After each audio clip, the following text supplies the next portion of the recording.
I was a patrol officer, so I would be on the road answering calls for service. I was dispatched to a burglary in progress. We found out that it ended up being a home invasion, and at some point during the call, I was shot in the head, which caused me to have to medically retire.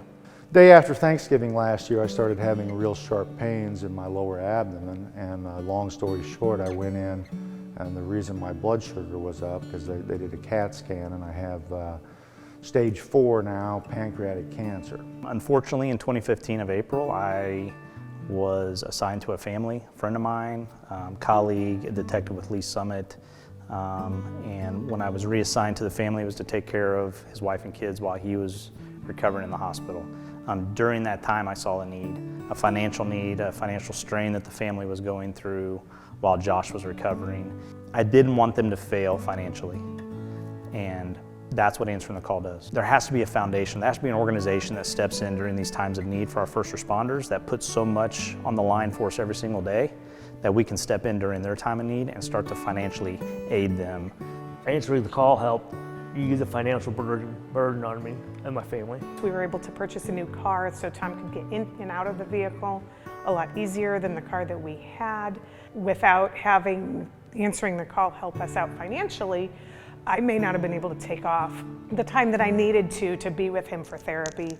My connection to Answer the Call is I was diagnosed with cancer in January of 2019, and Answer the Call provided financial support for my family while I was in that battle.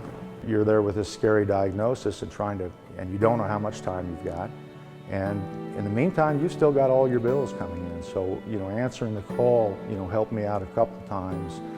And, I don't know what I would have done without their help, because I could focus on recovering and fighting the cancer and not be worried about 27 phone calls a day from bill collectors and are the lights going to go off.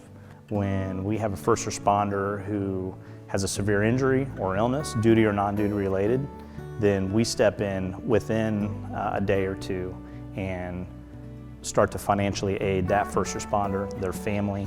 It meant a lot to my wife because she had to worry not only about getting me to the hospital, to the doctors, she was worried about paying the bills. And so that meant a lot to her. And of course, in the end, it meant a lot to me.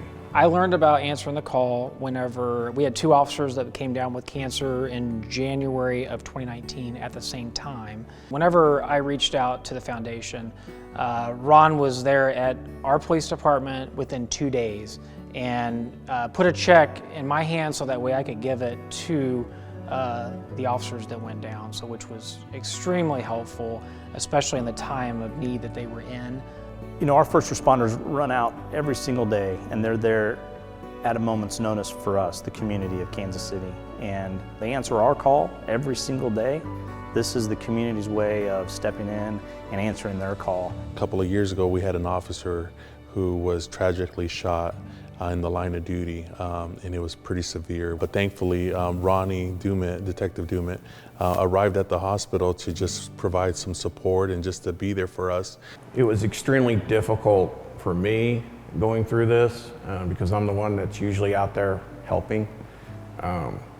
It was hard for me to ask, but Answering the Call made that easy because I knew who it was coming from. I knew it was coming from people who understand what our experiences are. We're called to service, and we're constantly helping other people, but nobody ever thinks about what happens when we're in need. The first responders are very important to us because I feel like they're always giving to everybody else, and it's hard for them to ask for help. And so we want to reach out to them and try to encourage the community to help them help each other. I got connected with Answering the Call through our Be Unique Challenge recipients last year, Katie and Michael Wells, and it was something recently that made me feel like we needed to honor the spirit of Michael and give back to this organization that he believed in so strongly.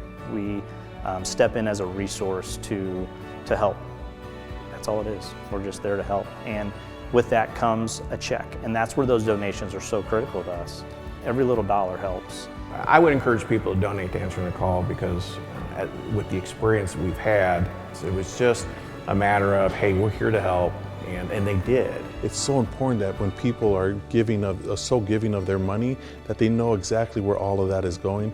Answering the call gives them that opportunity to know that every single penny is going to the officer that they intended to go to.